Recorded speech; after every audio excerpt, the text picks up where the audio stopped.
Welcome to TrueCrime Unveiled Podcast. Dive deep into the mysteries that captivate us. If you appreciate this episode, please consider liking and subscribing to support us. Today we delve into a case that chills the blood and questions the very foundations of our justice system. The 6 Trials of Curtis Flowers.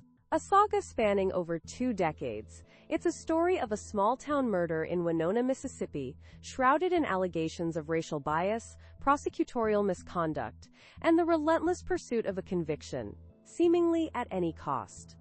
4 people were tragically killed at the Tardy Furniture store on the morning of July 16, 1996, and the ensuing investigation would cast a long shadow over the lives of many, particularly Curtis Flowers, the man accused of the crime. This case isn't just about a single crime. It's a stark examination of the complexities and potential flaws within our legal processes. The Tardy Furniture store, a local landmark, became a scene of unimaginable horror. Bertha Tardy, the store owner, and 3 employees, Robert Golden, Carmen Rigby, and Bobo Stewart, were all found shot to death. The community was understandably shaken, demanding justice for the victims and their families. The investigation quickly focused on Curtis Flowers, a former employee of the store who had been fired a few weeks prior. This seemingly straightforward connection, however, would unravel into a tangled web of conflicting accounts, questionable evidence, and a persistent prosecutor seemingly determined to secure a conviction against Flowers, regardless of the obstacles. The initial evidence against Flowers was circumstantial, consisting primarily of witness testimonies placing him near the scene of the crime and the fact that he had recently been fired. The prosecution contended that Flowers was motivated by revenge, holding a grudge against Bertha Tardy for his dismissal. However, there were inconsistencies in witness statements, and the physical evidence linking Flowers to the murders remained elusive. The absence of a murder weapon, fingerprints, or any direct physical evidence tying Flowers to the scene would become a recurring theme throughout the multiple trials.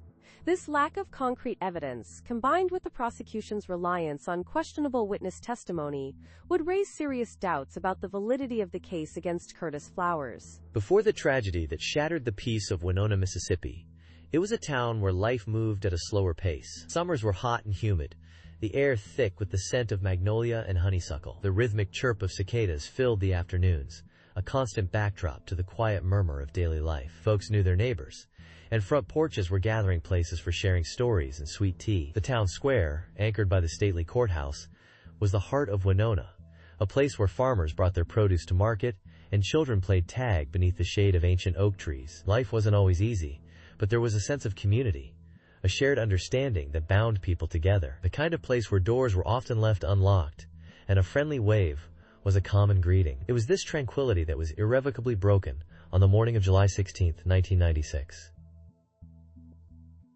Bertha Tardy, the owner of Tardy Furniture, was a fixture in Winona.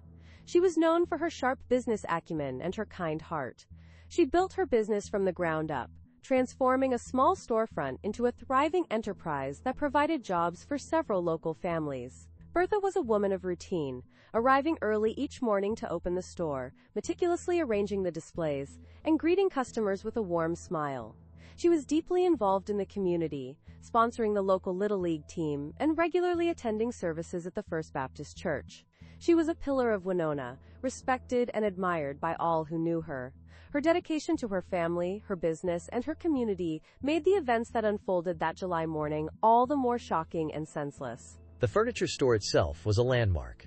A 2-story brick building on a quiet side street just off the main square. The scent of freshly polished wood always hung in the air, mingling with the faint aroma of mothballs from the upstairs storage area. Sunlight streamed through the large display windows, illuminating rows of carefully arranged furniture, plush sofas, sturdy dining tables, and gleaming bedroom sets. It was a place where generations of Winona residents had furnished their homes, a testament to Bertha's hard work and commitment to quality. The store was more than just a business. It was a symbol of stability and prosperity in the heart of the community. The violence that erupted within its walls that morning was a stark contrast to the peaceful atmosphere that Bertha had cultivated for so many years. The day began like any other summer day in Winona. The sun rose early, casting a warm glow over the quiet streets.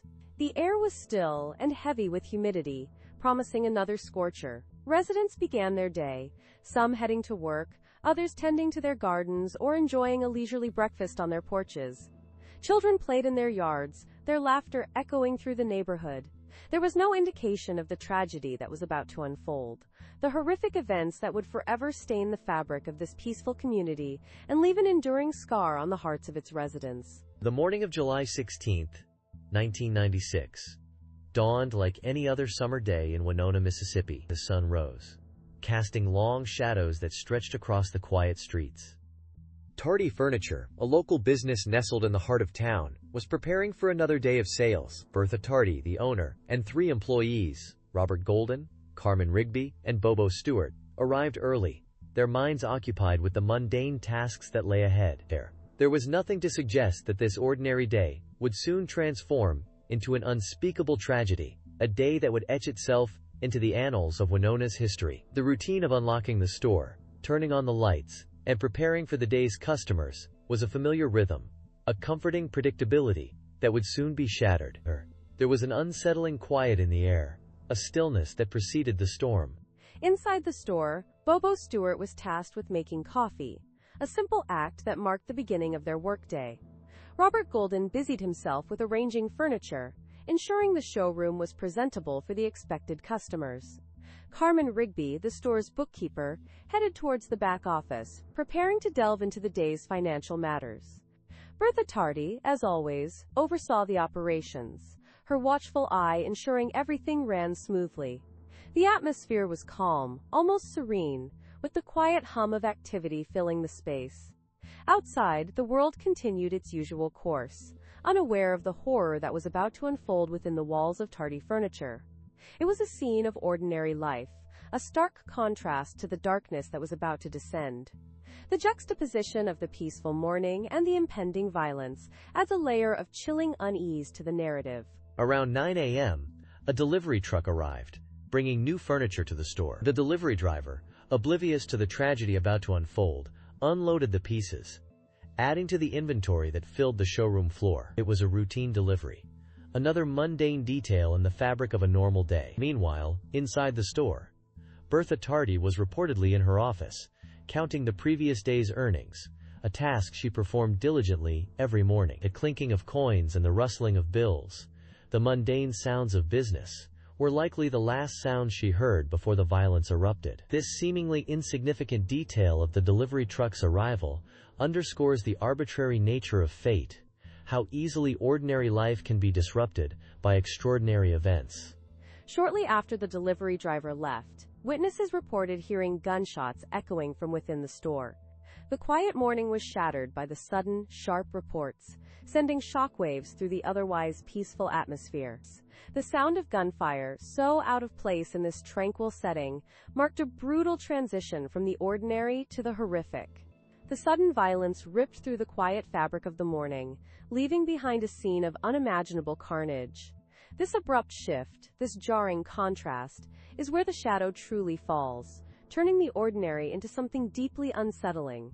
The image of the departing delivery truck, the last vestige of normalcy, against the backdrop of the gunshots, creates a haunting tableau. In the quiet town of Winona, Mississippi, a seemingly ordinary Thursday morning took a dark turn. July 16, 1996, marked the day tragedy struck Tardy Furniture. Just after opening, the store became the scene of a horrific crime. 4 individuals, Bertha Tardy, the owner, Carmen Rigby, a bookkeeper, Robert Golden, a part-time employee, and Derek Stewart, another part-time worker, were all fatally shot. The initial reports painted a grim picture. Each victim had been executed with single gunshot wounds to the head. The small, close-knit community was in shock. This wasn't just a robbery gone wrong. This was an execution-style massacre that shattered the town's tranquility. The investigation began immediately, with local law enforcement scrambling to find answers amidst the chaos and grief. The pressure to find the perpetrator was immense, as fear and uncertainty gripped Winona. The scene inside Tardy Furniture was nothing short of devastating. Investigators found the victims scattered throughout the store. Bertha Tardy was discovered in her office, while Rigby, Golden, and Stewart were found elsewhere in the building. The cash drawer was open, and a substantial amount of money, approximately $2,000, was missing. This immediately suggested robbery as a potential motive. The methodical nature of the killings, however, added another layer of complexity to the case. It wasn't just about the money. There seemed to be a personal element, a targeted precision in the execution. This pointed towards a potential connection between the killer and the victims, something beyond a simple robbery gone wrong. The investigation began focusing on identifying individuals who might have held a grudge or had prior conflicts with those inside the store that morning. One of the key pieces of evidence discovered early on was a bullet casing found near one of the bodies. This casing became crucial in linking the crime to a specific type of weapon, a .380 caliber pistol. While the murder weapon itself wasn't immediately recovered, the casing provided a critical starting point for the investigation. Ballistics analysis would later become central to the prosecution's case. Alongside the physical evidence, investigators started interviewing witnesses and residents of Winona, hoping to uncover any potential leads or suspicious activity surrounding the store on the morning of the murders. The search for anyone who might have seen something unusual in the area became paramount. Every detail, no matter how seemingly insignificant, was meticulously documented and examined. The tight-knit nature of Winona, while beneficial in fostering a sense of community, also presented challenges for the investigation. Rumors spread quickly, and fear mingled with speculation. The pressure to make an arrest mounted, and the small police force, unaccustomed to such a violent crime, found itself under intense scrutiny. Securing the crime scene and maintaining the integrity of the evidence became crucial, especially with so much attention focused on the case. Every step taken by law enforcement was being watched, analyzed, and second-guessed. The investigation was entering a critical phase, where every decision, every piece of evidence, and every interview would be under a microscope. The search for justice for Bertha Tardy, Carmen Rigby, Robert Golden, and Derek Stewart was just beginning. The morning of July 16, 1996, dawned with a chilling weight over Winona, Mississippi. The brutal murders at Tardy Furniture had ripped through the fabric of this small town. 4 lives extinguished in an instant. Bertha Tardy, the store owner; Carmen Rigby, a bookkeeper; Robert Golden, a part-time employee; and Bobo Stewart, a deliveryman. Each victim was found with single gunshot wounds to the head. The cash drawer was missing, containing approximately $300. As investigators began processing the scene, a sense of dread settled upon Winona. The methodical nature of the killings, the apparent lack of a struggle, all pointed towards a calculated act of violence. This wasn't a robbery gone wrong. This was something far more sinister. The question on everyone's mind, whispered in hushed tones, was, who could have committed such a horrific act? The immediate aftermath was chaotic. Law enforcement descended upon the town, interviewing residents, searching for any clues. The atmosphere was thick with fear.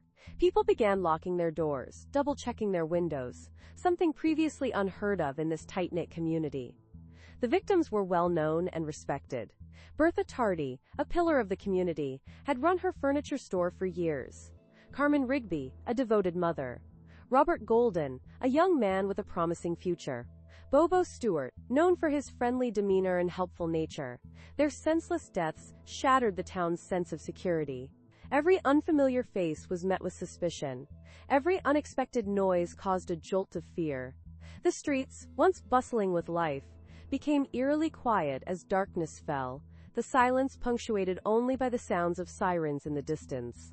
The investigation quickly zeroed in on Curtis Flowers, a former employee of Tardy Furniture who had been fired a few weeks prior. He had a history of minor disagreements with Bertha Tardy, but nothing to suggest he was capable of such violence. The evidence against him, at least initially, appeared circumstantial. He'd cashed a check for $236 earlier that day, an unusually large sum for him, and a witness claimed to have seen a truck similar to his near the furniture store around the time of the murders. However, there were no eyewitnesses to the crime itself, no murder weapon was ever recovered, and the money from the cash drawer was never found. Despite the lack of concrete proof, the shadow of suspicion fell heavily upon Flowers.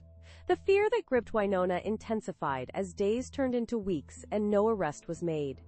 The townspeople were desperate for answers, for someone to be held accountable. The unknown was more terrifying than any potential suspect. Rumors spread like wildfire, fueled by speculation and fear. Every detail, no matter how insignificant, was scrutinized, analyzed, and twisted into a potential piece of the puzzle. The pressure on law enforcement mounted, and the investigation, initially focused on finding the truth, began to feel increasingly like a race to appease a frightened community. The specter of the killer, still at large, hung over Winona, transforming the once peaceful town into a place of unease and suspicion. Let's delve deeper into the psychological profile of Curtis Flowers.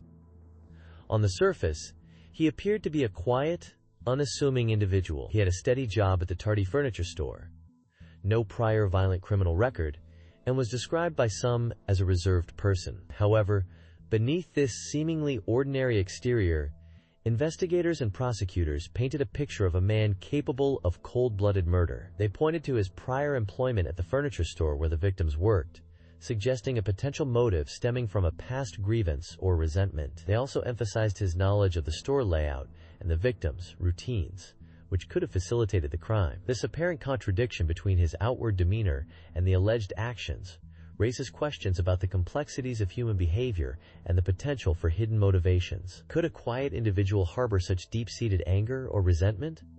This is a question the prosecution sought to answer in the minds of the jury. The prosecution's portrayal of Curtis Flowers certainly contrasts with the image presented by his defense. His supporters maintained his innocence throughout the numerous trials, describing him as a man of faith and a dedicated member of his church. They argued that the prosecution's narrative relied heavily on circumstantial evidence and questionable witness testimonies, while ignoring crucial details that pointed towards other potential suspects. Flowers' lack of a significant criminal history prior to the murders was also a key point of contention. They questioned how a person with no history of violence could suddenly commit such a brutal act. The defense presented a counter-narrative, suggesting that Flowers was a victim of circumstance, caught in a web of prosecutorial overreach and racial bias within the justice system. This clash of narratives created a complex and often confusing picture for the jury to decipher. Another crucial aspect to consider is the psychological impact of the repeated trials on Curtis Flowers himself. Facing the death penalty 6 times for the same crime must have taken an immense toll on his mental and emotional state. The constant pressure of being accused, incarcerated, and repeatedly tried could lead to changes in behavior and demeanor, potentially influencing his interactions with investigators and his overall presentation in court. This raises the question of whether any observed changes in his personality were indicative of guilt or simply a natural consequence of enduring such a prolonged and traumatic ordeal. It's a difficult question to answer definitively, but it adds another layer of complexity to the psychological analysis of this case. The psychological impact of repeated trials, especially when facing a potential death sentence, can be profound. The constant uncertainty, the confinement, and the pressure of defending oneself against such serious charges can lead to feelings of hopelessness, anxiety, and even paranoia. In the case of Curtis Flowers, spending years on death row, only to be granted a new trial, then return to death row again, must have been incredibly psychologically damaging. This raises the question of whether the Curtis Flowers the jury saw in later trials was the same man who was initially arrested. Could the trauma of the legal process itself have altered his demeanor, making him appear more withdrawn, perhaps even suspicious, regardless of his actual guilt or innocence? This is a critical consideration when analyzing the psychological profile of any individual subjected to such an extraordinary legal ordeal. Let's delve into the investigative aspects of this complex case. The initial investigation, as we've discussed, focused heavily on Curtis Flowers, seemingly to the exclusion of other potential leads. This narrow focus is troubling, particularly given the lack of physical evidence directly linking him to the crime scene. There were reports of a stolen car seen near the furniture store around the time of the murders, a detail which seems to have been inadequately pursued. This potential lead could have opened up other avenues of investigation, perhaps leading to a different suspect altogether. The fact that it wasn't thoroughly investigated raises serious questions about the thoroughness and objectivity of the initial investigation. Were they too quick to settle on Curtis Flowers as their suspect, overlooking crucial alternative leads? The investigation was further complicated by what some might call taunting communications received by the district attorney's office. Shortly after the murders, an anonymous caller claimed responsibility, providing details that hadn't been released to the public. This call, rather than being treated as a serious lead, was dismissed by the prosecution as a hoax. Whether a genuine confession or a cruel prank, this communication adds another layer of complexity to an already convoluted case. It highlights the challenges faced by law enforcement in sifting through misinformation and genuine leads, especially in high-profile cases that attract public attention and speculation. The dismissal of this call, without a thorough investigation into its origin and credibility, remains a point of contention. One particularly frustrating aspect of this case is the recurring emergence of what appeared to be promising leads that ultimately led nowhere. For example, during one of the trials, a witness testified to seeing a group of men fleeing the scene in a vehicle matching the description of the stolen car mentioned earlier. This testimony seemed to corroborate the earlier, dismissed lead, offering a glimmer of hope that the investigation might finally move beyond its fixation on Curtis Flowers. However, this potential breakthrough, like others before it, ultimately fizzled out. The investigation failed to capitalize on this new information, and the focus remains stubbornly on Curtis Flowers. The handling of witness testimonies in this case warrants careful scrutiny. Several witnesses changed their stories over the course of the multiple trials, leading to accusations of coercion and intimidation. The reliability and consistency of these testimonies are questionable, further clouding the already murky waters of the investigation. One key witness, whose initial testimony placed Curtis Flowers near the crime scene, later recanted, claiming that his statements had been coerced by investigators. Such inconsistencies erode the foundation of the prosecution's case and raise serious questions about the integrity of the investigative process. How can justice be served when the very evidence presented is so unreliable and subject to manipulation? The murders at Tardy Furniture profoundly impacted the small community of Winona, Mississippi. The sheer brutality of the crime, coupled with the extended legal proceedings that spanned over 2 decades, left an enduring scar on the town's collective psyche. The victims, families, naturally, bore the brunt of the tragedy.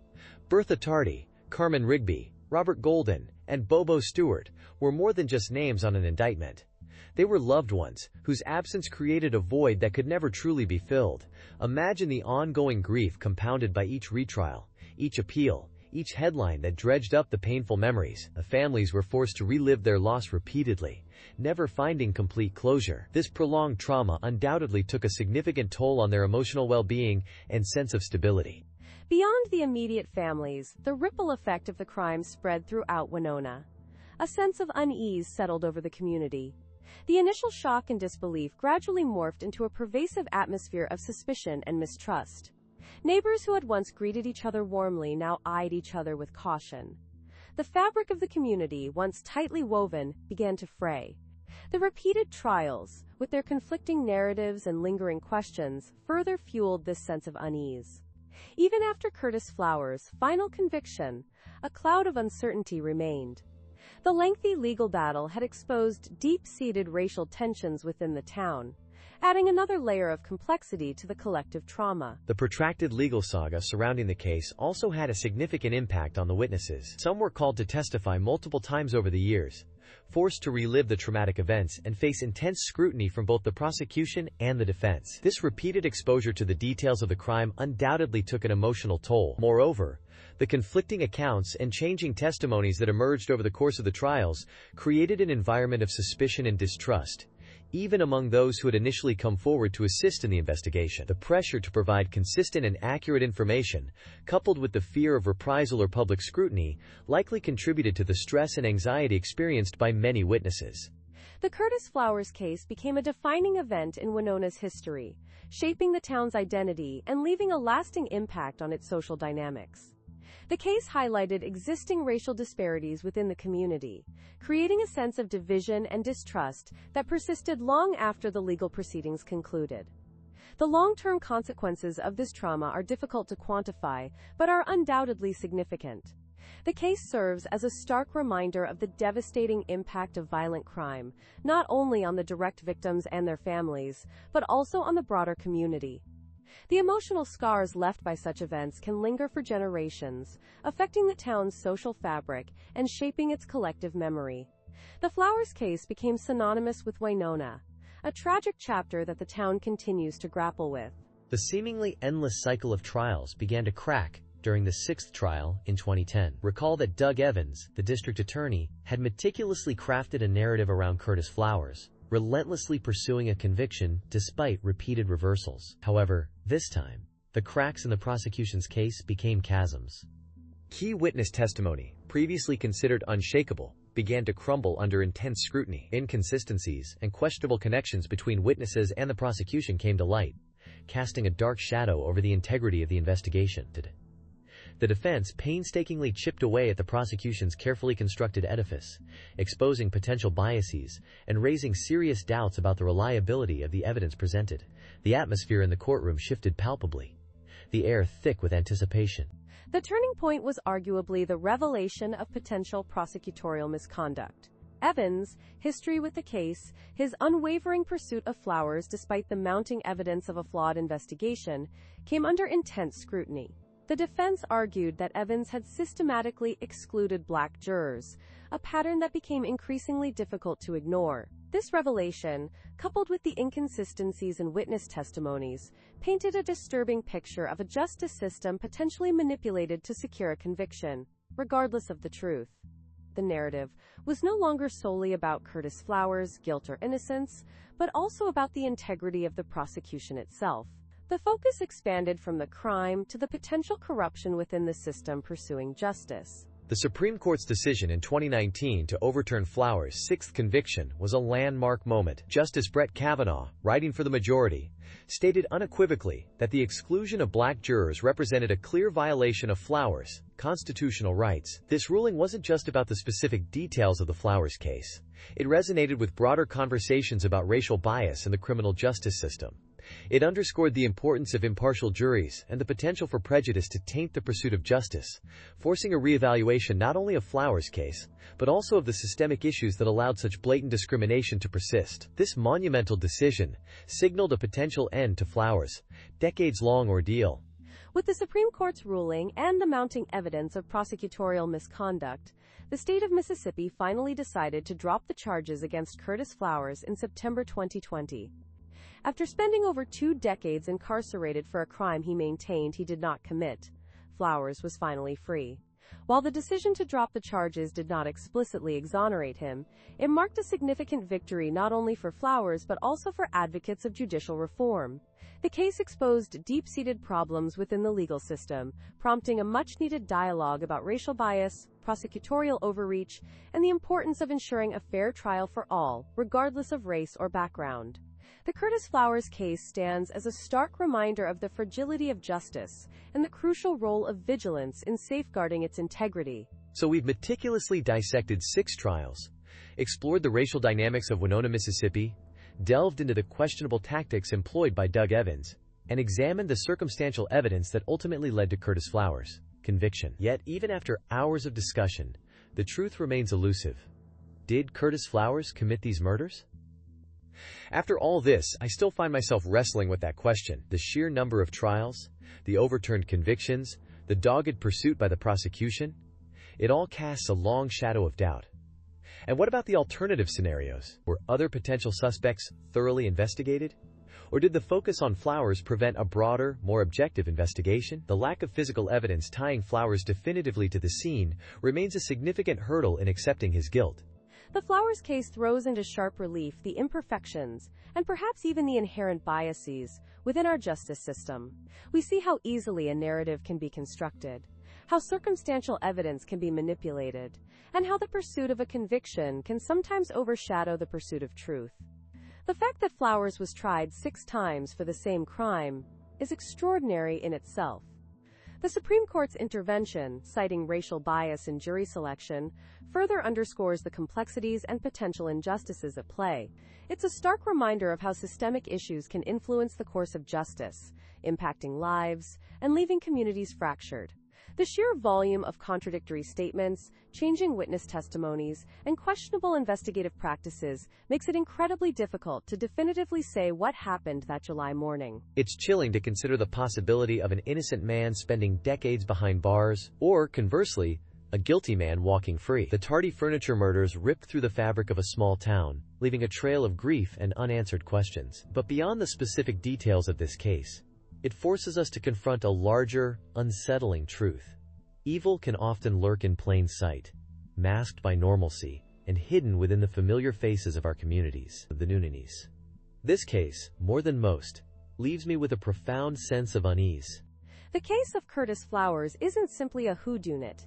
It's a chilling exploration of the human condition, the fragility of justice, and the enduring power of doubt. It prompts us to question the very systems we rely upon for truth and fairness. And perhaps the most unsettling question of all is this. If this could happen in Winona, Mississippi, could it happen anywhere? Could it happen to anyone? This case serves as a cautionary tale, a stark reminder of the importance of vigilance, critical thinking, and the relentless pursuit of justice, not just convictions. It's a case that stays with you long after the details have faded, a lingering whisper of doubt in the quiet corners of your mind. Thank you for walking with us through the shadows. The story doesn't end here. It lingers, echoing through time, reminding us that the darkest truths often hide in plain sight. Until next time, stay curious and stay vigilant. Stay safe and keep questioning everything,